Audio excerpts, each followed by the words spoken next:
దయా కనికరము కలిగినటువంటి యేసుక్రీస్తు ప్రభువా, నీ పరిశుద్ధమైన ప్రశస్తమైన ఘనమైన శ్రేష్టమైన నామమును బట్టి మరొకసారి నీ పాద సన్నిధిలో సమాజముగా కూడి ప్రార్థించుటకు మోకరించుటకు అయా మరి 2024వ సంవత్సరములో ఈ 5వ నెలలో ప్రభువా, ఈ సమయాన్ని మాకు సమకూర్చిన విధానమును బట్టి ప్రార్థించగలుగుతూ ఉన్నాం. పరలోకపు తండ్రి యేసుక్రీస్తు ప్రభువా, ఇదిగో నైనా మరి కూడికను ప్రారంభిస్తూ ఉండగా నువ్వే అధ్యక్షుడుగా ఉండి సాయపడుతురమ్మని ప్రార్థిస్తూ ఉంటున్నాం. ఇదిగో నీ వాక్యము తెలియజేసినటువంటి ప్రకారముగా ఇదిగో ప్రభువా నైనా మనుషులను అయా నిర్మించినటువంటి దేవుడవు నీవే, సృష్టికర్త అయినటువంటి దేవుడవు నీవే, పరలోకమందున్నటువంటి దేవుడవు నీవే. ఇదిగో ప్రభువా, ఈ రాత్రి కాల సమయములో అయా సమాజముగా కూడి ప్రార్థించడానికి, అయా సహవాసంలో ఉండడానికి అయా మాకు ఇచ్చినటువంటి సమయమును బట్టి స్తుతిస్తూ ఉంటున్నాం. పరలోకపు తండ్రి యేసుక్రీస్తు ప్రభువా, ఇదిగోనైనా కూడికను ప్రారంభిస్తుండగా నువ్వే అధ్యక్షుడిగా ఉండండి. అయా మరి ప్రభువా, గ్రామాన్ని సంఘాన్ని గ్రామంలో ఉన్నటువంటి వారందరినీ అయా బ్రతికింపజేసి మరొక అవకాశమును మరొక సమయాన్ని మాకు సమకూర్చిన విధానమును బట్టి ప్రార్థించగలుగుతూ ఉంటున్నాం. ఇదిగో ఈ కూడికలో మొదటి నుంచి ఆఖరి వరకు నువ్వే అధ్యక్షుడుగా ఉండి సాయపడుతూ రమ్మని ప్రార్థిస్తూ ఉన్నాం. ఇదిగో నీ దాసుడు ప్రభువా, నీ మాటలను అయా నాతో మాతో అందరితో మాట్లాడుచూ ఉన్నప్పుడు అయా నీ స్వరాన్ని స్పష్టంగా వినుట కొరకు మెలకువ మాకు అనుగ్రహిస్తూ రమ్మని నజరేయుడైనటువంటి యేసుక్రీస్తు నామములో ప్రార్థించి కూడికను ప్రారంభిస్తున్నాం తండ్రి, ఆమె. దీవించావే సమృద్ధిగా నీ సాక్షిగా కొనసాగమని, ప్రేమించావే నన్ను ప్రాణంగా, నీ కోసమే నన్ను బ్రతకమని, నువ్వే లేకుండా నేనుండలేను యేసయ్యా, నీ ప్రేమే లేకుండా జీవించలేను యేసయ్యా, నువ్వే లేకుండా నేనుండలేను యేసయ్యా, నీ ప్రేమే లేకుండా జీవించలేను నేనయ్యా. నా ఒంటరి ప్రయాణంలో నా జంటగా నిలిచావే, నే నడిచే దారుల్లో నా తోడయ్యున్నావే. నా ఒంటరి పయనంలో నా జంటగా నిలిచావే, నే నడిచే దారుల్లో నా తోడయ్యున్నావే.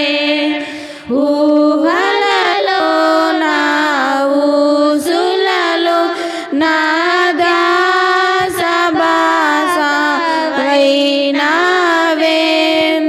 శుద్ధతలో పరిశుద్ధతలో నిన్ను పోలినన్నిల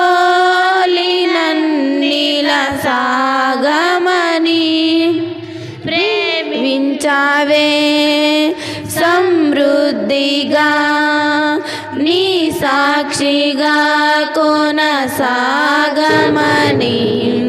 ప్రేమించావే నన్ను ప్రాణంగా, నీ కోసమే నన్ను బ్రతకమని, కొరతే లేదయ్యా నీ జాలి నాపై యేసయ్యా, కొరతే లేదయ్యా సమృద్ధి జీవం నీవయ్యా, కొరతే లేదయ్యా నీ జాలి నాపై యేసయ్యా, కొరతే లేదయ్యా సమృద్ధి జీవం నీవయ్యా.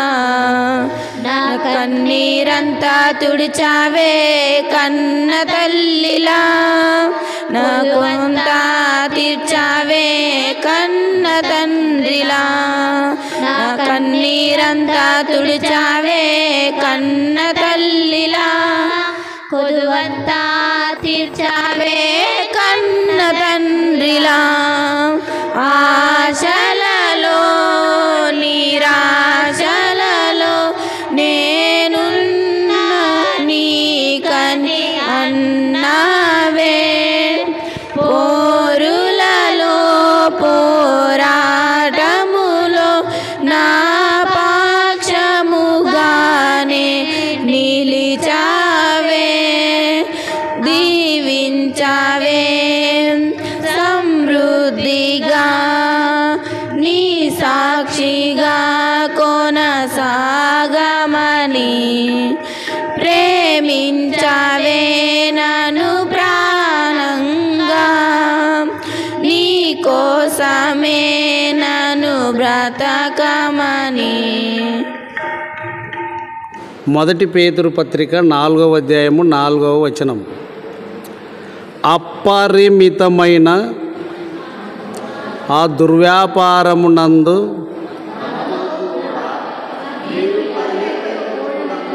చాలు అపరిమితమైన ఆ దుర్వ్యాపారమునందు తమతో కూడా మీరు పరిగెత్తకపోయినందుకు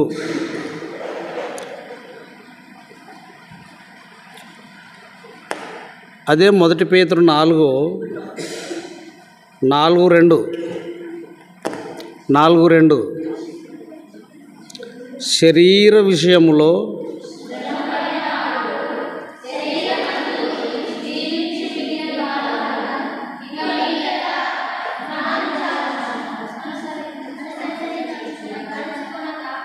ఆగండి.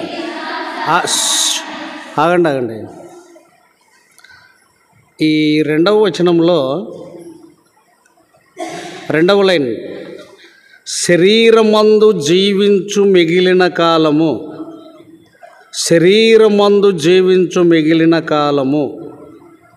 బాగా గుర్తుపెట్టుకోవాలి. శరీరమందు జీవించు మిగిలిన కాలము అంటే శరీరముతో ఉన్నాము, శరీరముతో జీవిస్తున్నాము. మిగిలిన కాలము అంటే గత మధ్యాహ్నానికి అయిపోయింది. మిగిలిన కాలము ఇక ముందు ఉన్న మిగిలిన కాలము ఏమంటున్నాడంటే ఇక మీదట మనుజాశలను అనుసరించి నడుచుకొనక.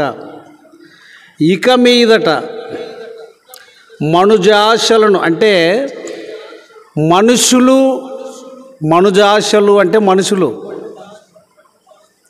శరీర సంబంధమైన మనస్సు కలిగి నడుచుకునే వాళ్ళంతా మనుజాశలను అంటే ఒకరిని చూసి ఒకరు స్త్రీలైనా పురుషులైనా పిల్లలైనా. ఇక మీదట అనే మాట బహు స్పష్టంగా ఉన్నది.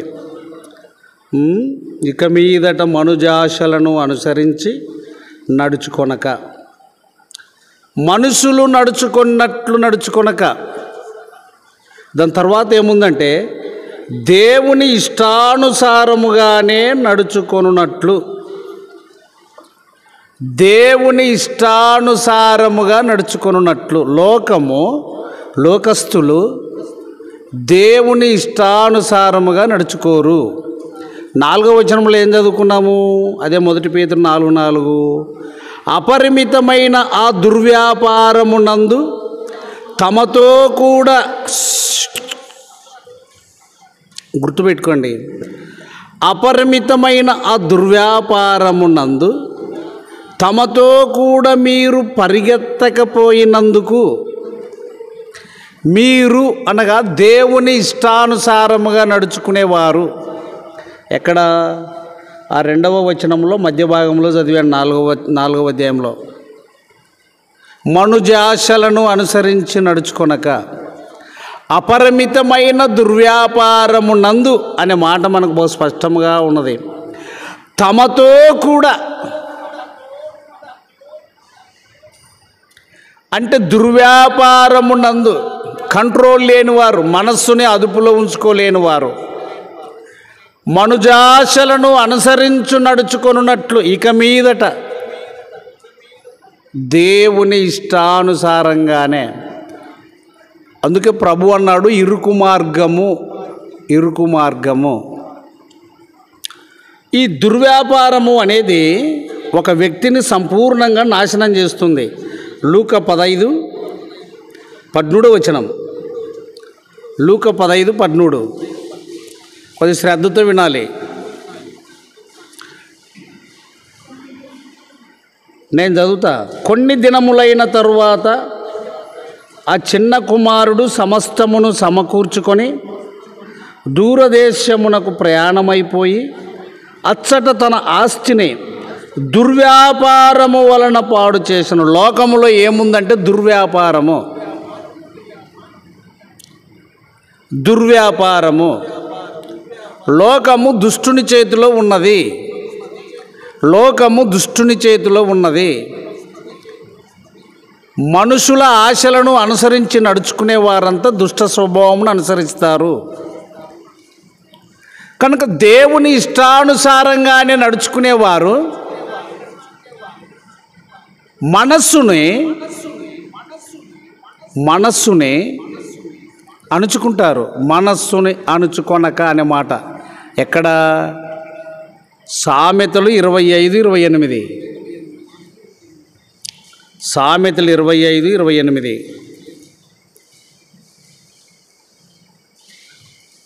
స్పీడ్గా తిప్పేసి ఇచ్చాలకి అలవాటు చేసుకోవాలా. ప్రాకారము లేక పాడైన పురము ఎంతో, బాగా గుర్తుపెట్టుకోండి. నేను ముగించాలి, పరిస్థితులను బట్టి మాట్లాడుతున్నా, కొద్దిగా 10 నిమిషాలు మాట్లాడదామని. ప్రాకారము లేక పాడైన పురము ఎంతో. ఉండు ఉండు ఉండు ఉండు ప్రాకారము లేక పాడైన పురం.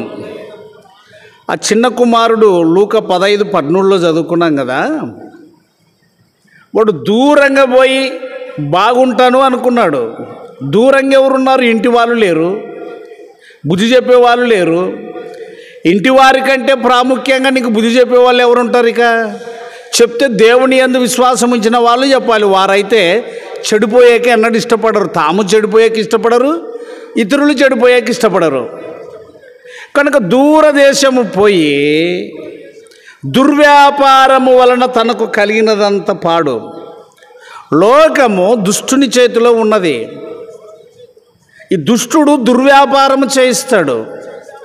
మనం చదువుకున్నాం కదా, 1 పేతురు పత్రిక 4వ అధ్యాయం 2వ వచనం నుంచి చదువుకుంటే, ఇక మీదట మనుజాశలను అనుసరించి నడుచుకొనక. మనుజాశలు అంటే మనుషుల యొక్క ఇచ్చ. దాని క్రిందనే మనం చదువుకున్నాం, దేవుని ఇష్టానుసారముగా నడుచుకున్నట్లు. మనస్సుని అణుచుకోవాలి. ఎవడెవడో ఎక్కడో పరిగెత్తితే, ఎవడెవడో ఏమో చేస్తే, ఇది దేవుని బిడ్డ నువ్వు పరిగెత్తడము. చాలా వరకు నేను చెప్తే ఏమంటే చెప్తానంటే, అమ్మాయి అందరూ వినండి, మనస్సు చెప్పినట్లు మనం చేయకూడదు. మనము చెప్పినట్లు మనస్సు మన స్వాధీనంలో ఉండాలి. ప్రాకారము లేక పాడైన పురము ఎంతో, తన మనస్సుని అణుచుకొనలేనివాడు, తన మనస్సుని అదుపులో ఉంచుకోలేనివాడు. ఇప్పుడు ప్రస్తుత పరిస్థితులలో మనస్సుని అణుచుకున్నోడెవడో, మనస్సుని అణుచుకోలేని వాడెవడో, దేవుని యందు విశ్వాసం ఉంచిన వారు ఎవరో, దేవుని యందు ఎవరు విశ్వాసం ఉంచలేదో లోకము గుర్తుపట్టడానికి అవకాశమే లేదు. నేను మాట అడుగుతాను, పాముని ఏమంటారు? మీరు వేరే ఆలోచనలలో కూర్చున్నారా? ఎందుకంటే పెద్ద మనుషులు కదా, ఎట్లా పెడతారమ్మ దృష్టి? తొందరగా జవాబు చెప్పాలి, అంత చురుకుదనంగా ఉండాలి ఈ వయసులో. పామునేమంటారు? తాడునేమంటారు? బస్సునేమంటారు?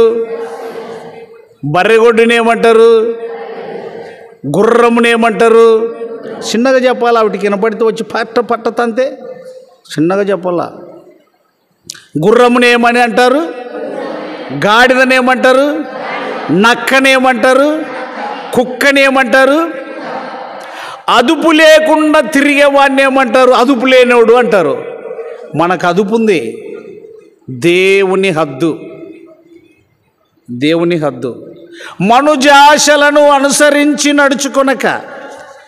ఇర్మియా గ్రంథం 14:10 ఒక శ్రేష్టమైన మాట ఉంది చూడండి. ఇర్మియా గ్రంథము 14వ అధ్యాయము 10వ వచనం.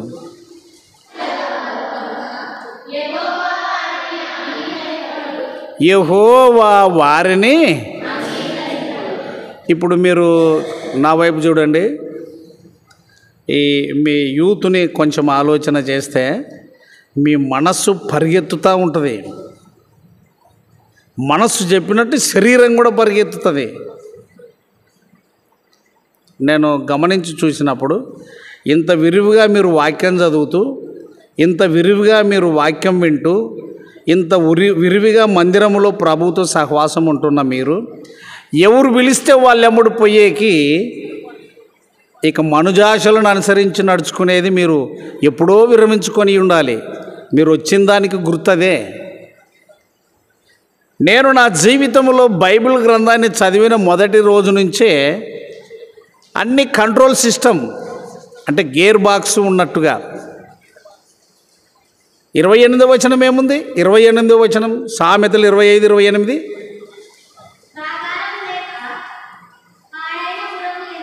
ఇక చూడండి, ఇంటికి తలుపు లేకపోతే ఇల్లు చెడిపోతుంది, దొడ్డికి కంచె లేకపోతే అది చెడిపోతుంది, సేనుకు గెట్టు లేకపోతే అది చెడిపోతుంది. అట్లనే తన మనస్సుని అణుచుకొనలేనివాడు. ఇప్పుడు లూకాసు వార్త 15వ అధ్యాయం 13వ వచనంలో ఏం చదువుకున్నామంటే, వాడు అనుకున్నది ఏమిటి అనంటే, దూరాదేశములో నా బాగుందు నన్ను కొనచు బహుదూరమేగీతి. కొన్ని దినములైన తర్వాత ఆస్తి పంచుకున్నాడు, ఇష్టానుసారంగానే నడుచుకుంటున్నారు వాడు. కానీ కొందరు గద్దించడము, బుద్ధి చెప్పడం జరిగింది. దూరం పోతే నన్ను ఎవడన్నాడు కదా, వీళ్ళదేం కథ.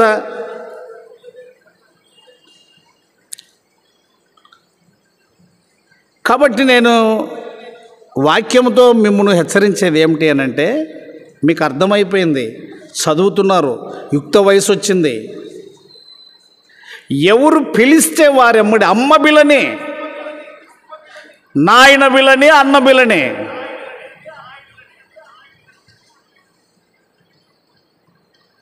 కంట్రోల్ రూమ్ మీకు తెలుసా? కంట్రోల్ రూమ్ అటు పోతే ఇంకడ ఏం చెప్తే అదే ఇంకంతే. ప్రాకారము లేని పురము ఎంతో తన మనస్సుని ఏమి చేయలేని వాడు అణుచుకొనుట. అంటే అర్థమేమి? ఇప్పుడు ఇది టేబుల్, ఆడ గాలి ఇట్లా వస్తుంది, ఈ పేపర్ ఇట్లా లేచి లేచి పడుతుంది, లేచి లేచి పడుతుంది. ఇది అనగాలంటే ఏం చేయాలా? బరువు పెట్టాలా. మరి నీ మనస్సుని నువ్వు అణుచుకోకపోతే ఆడ బరువు పెట్టుకున్నట్లు.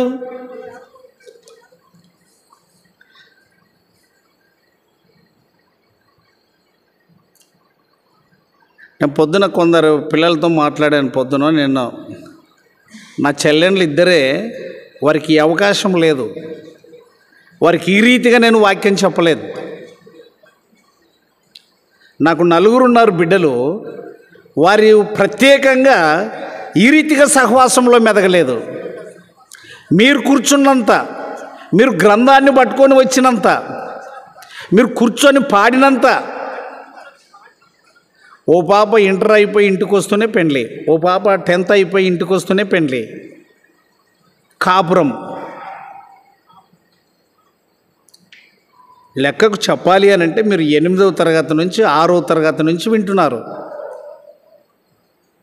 పెద్దవారమైన మనం కూడా మన మనస్సుని మనం అణుచుకోకపోతే, అందుకొరకే ఈ మనస్సుని దేవుని ఇష్టానుసారముగా నడుచుకున్నట్లనే మాట 1 పేతురు పత్రిక 4వ అధ్యాయం 3వ వచనం మధ్యలో చూడి. లోకము యొక్క పోజ్ మీరు ధరిస్తున్నారంటే అర్థం ఏమిటంటే మీకు మంచి మైండ్ బ్రేక్ దొరికింది అని.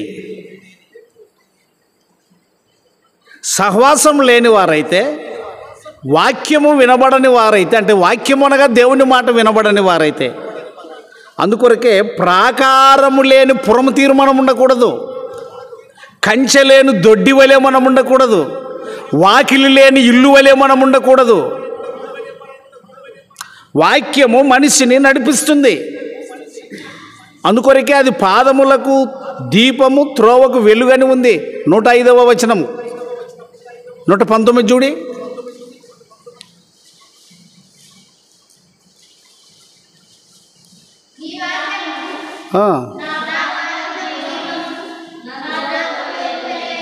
ఇక చూడండి, అందరూ చదివి ఇష్టం వచ్చినట్టు పోయాక మీరు అలవాటు పడకూడదు. కంట్రోల్ సిస్టానికి రావాలి, మనస్సుని అణుచుకోవాలి. అందుకొరకే నేను ముగిస్తా, టైం 9 దాటిపోయింది. యెషయా 20 చూడండి, 26:3. యెషయా 26:3. ఎవని మనస్సు నీ మీద ఆనుకొనునో, ఇక్కడ నా వైపు చూడండి అందరూ. దరిద్రుడైన లాజరుకు ధనవంతుడు ప్రతిరోజు కనపడుతున్నాడు. రోజు ఉదారంగు వస్త్రాలు, సన్నపు నార బట్టలు వేసుకునేది దరిద్రుడైన లాజరు చూస్తూనే ఉన్నాడు. బల్ల భోజనం తినేది చూస్తూనే ఉన్నాడు. ఎక్కువైంది పారేసేది చూస్తూనే ఉన్నాడు. ఆ ధనవంతుని దృష్టిలో లాజరు ఏం కనపడ్డాడంటే ఇటు దరిద్రుడు, గుడ్డోడు, పనికిమాలినోడని. కానీ ధనవంతుడైనటువంటి ఆ సావుకారి దరిద్రుడైన లాజరు జీవితంలో కేవలము వెర్రివాడు. మనకు తెలుసు, ఒక చోట యేసుప్రభు ఏమన్నాడు? వెర్రివాడా, ఈ రాత్రి నేను ఏమడుగుతాను? నీ ప్రాణం. మనస్సుని అదుపులో ఉంచుకోవాలి, అది చెప్పినట్టు వెళ్ళకూడదు.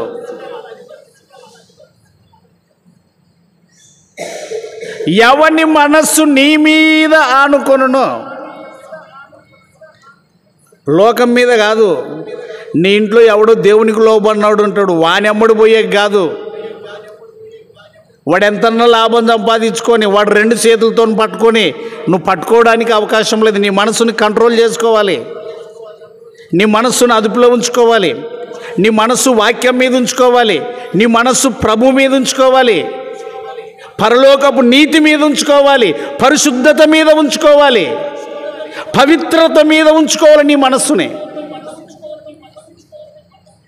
ఎవని మనస్సు నీ మీద ఆనుకొనునో వానిని పూర్ణ శాంతి గలవానిగా చేయుదు. ధనవంతుడే ఉదారంగ వస్త్రాలే, బల్ల భోజనమే తిన్నాడు, కానీ దరిద్రుడైన లాజరుకు దొరికిన పూర్ణ శాంతి దొరకలేదు. గుర్తుపెట్టుకోండి అమ్మ, మీరు అక్షరానుసారంగా మొదలు పెట్టాకండి.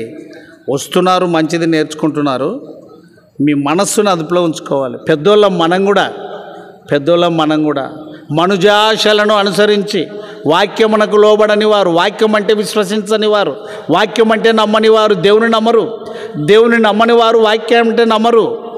ఈ దినాలలో వాక్యం అంటే ఇష్టం లేని వారే ఎక్కువ. ఈ దేవుడు అంటే ఇష్టం లేని వారే వాక్యం అంటే ఇష్టం లేని వారు, వాక్యం అంటే ఇష్టం లేని వారే దేవుడు అంటే ఇష్టం లేని వారు. నువ్వు ఎన్ని రోజులు బతికినా ఈ లోకంలో మాత్రం ఉండడానికి వీలు లేదు, ఎవ్వరు ఉండడానికి వీలు లేదు. మరి ఎందుకు పరిగెత్తుతావు మనసు పోయినట్లు?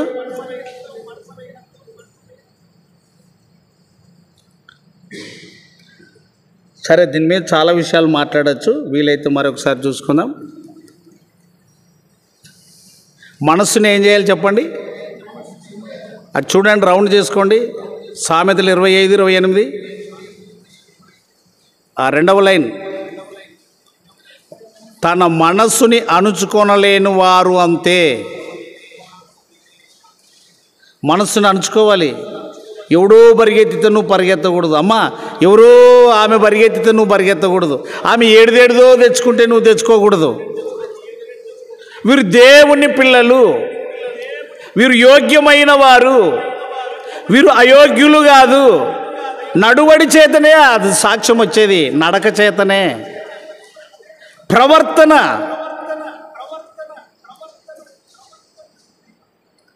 ప్రవర్తన సరిగా లేనప్పుడు నీ మట్టుకు నువ్వు సంతోషపడాల్సిందే కానీ దేవుని భయం కలిగిన వారు అట్లా మెచ్చుకోరు. దేవుడే అన్నాడు అబ్రాహాముతో, నువ్వు దేవునికి భయపడు వాడవని నాకు అర్థమైంది. యేసేపు అన్నాడు తమ అన్నగారితో, నేను దేవునికి భయపడు వాడను, మనుషులు పరిగెత్తినట్టు కాదండి. ఆ మాట చూడండి, 1 పేతురు పత్రిక 4వ అధ్యాయము 2వ వచనం చదువుతురండి.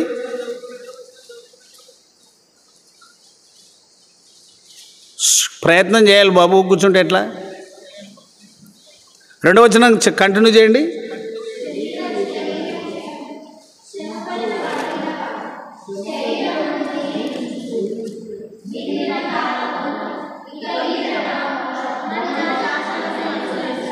ఆగు.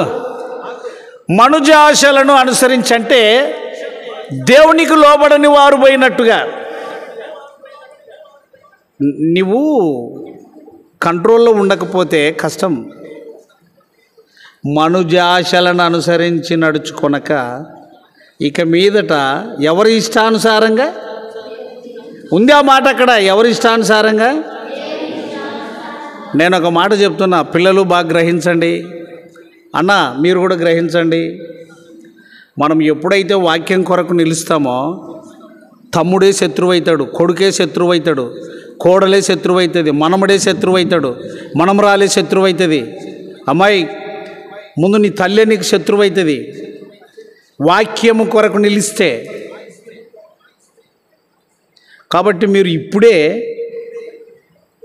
అలవాటు పడిన కోడెవలే ఉండాలి. కాడికి అలవాటు పడిన కోడెవలే. ఇశ్రాయేలు ప్రజలను గురించి మాట్లాడతాడు, వారు కాడికి అలవాటు పడని వారి వలే. కాబట్టి దుర్వ్యాపారం ఉన్నది లోకంలో. మనసు అదుపు లేకుండా ఉంది ఈ మధ్యలో. ప్రతి వారికి మనసు అదుపు లేకుండా, మనసులో అదుపు లేకుండా కుండ పొంగిందే పొంగుతుంది, పొంగిందే పొంగుతుంది. ఏమెక్కువై? మంట ఎక్కువై. అది పొంగకుండా ఆగాలంటే నువ్వేం తీయాలి? నీలోని కోరికలను తగ్గించుకుంటే మనసు అనుగుతుంది, కోరికలను పెంచుకుంటే మనసు ఏడాదుపులో ఉంటుంది. అందరూ లేచి నిలబడదాం.